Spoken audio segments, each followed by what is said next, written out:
I'm here with Peter Schmitt from DELMIA. It's a pleasure to have you here. Could you just tell me a little bit about what DELMIA does and how it helps out clients?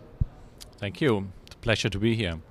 So DELMIA is the manufacturing brand of Dassault Systems, and it helps clients to, after they've designed and optimized the product design, to make sure that that product can be manufactured in the most efficient way, can be meeting the customer targets in terms of cost and schedule. And DELMIA is the brand inside Dassault Systems that is evaluating on how that can best be achieved.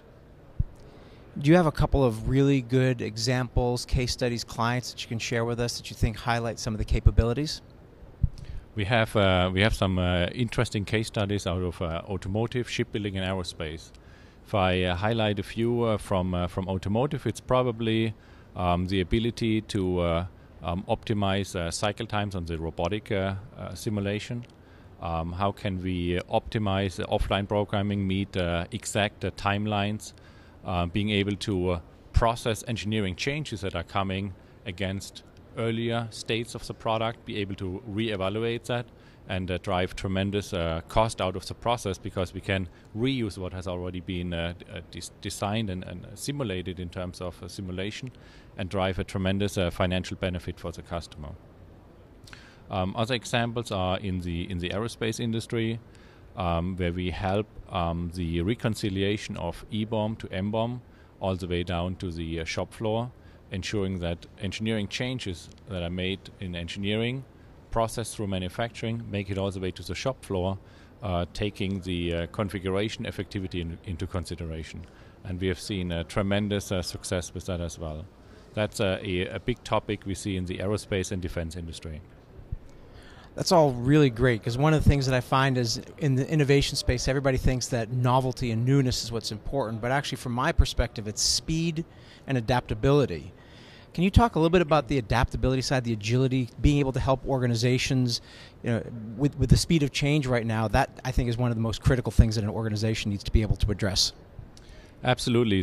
The speed of change, there's so many engineering changes coming down from engineering to manufacturing.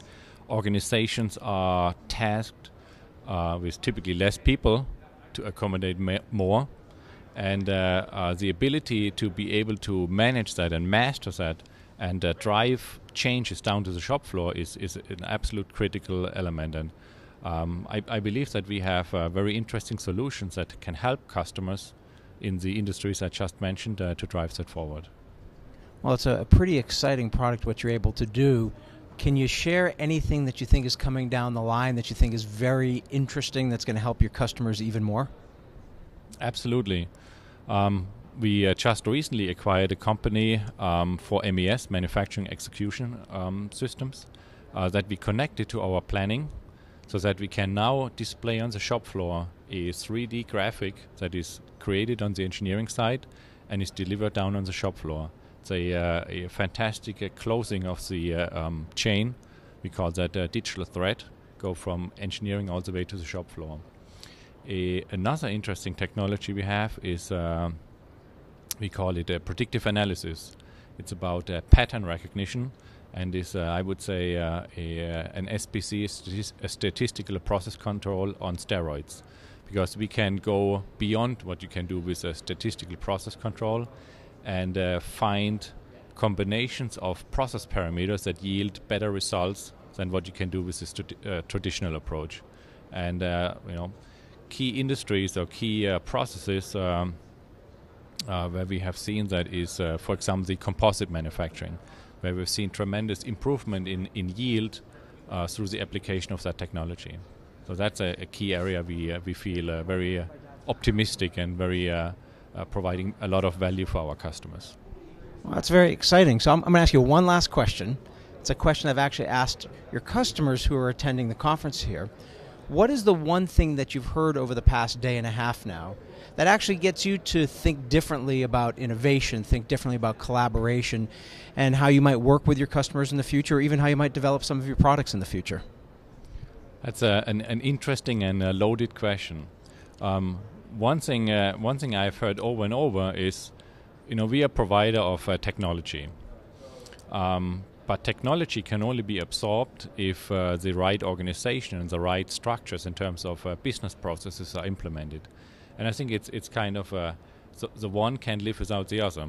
And I think we have been focused very much on our side, the technology side, and I think we need a little bit more help from our customers in terms of creating the right structures, organizational structures, breaking down barriers that we've had for years. Engineering is one silo, manufacturing is a silo, and we have trained our teams in those silos to work as a silo. The engineer releases product when he thinks it's ready, and the manufacturing side is not touching it until it's released. So we always talk about simultaneous engineering, but we have not encouraged the organizations to do it that way. And I believe that is a tremendous opportunity to leverage business change jointly with technology to drive better results. I think that's a pretty fantastic insight. Peter, thank you so much for your time and enjoy the rest of the conference. Thank you for having me.